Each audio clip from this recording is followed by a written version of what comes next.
Be friends అంటే నేనిద్దరు స్నేహితులు అవుతాను. ఓకే, నేను మీ పేరు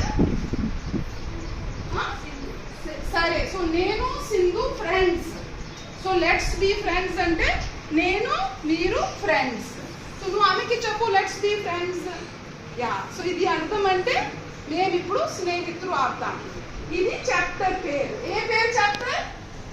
let's be friends. Let's be friends. So మీరు ఇద్దరు హ్యాండ్ షేక్ చేయండి. Let's be friends. Let's be friends. Fast fast. Let's be friends. So ఇది హ్యాపీ కదా? సో ఈ రోజు చదివేది పాఠం పేరు అంటే లెట్స్ బి ఫ్రెండ్స్. సరే అంటే చలో దోస్తి కర్తే అంటే మీ స్నేహితులు అవుతాం. మంచిది టాపిక్. సరే, దీంట్లో ఏం చెప్తారు?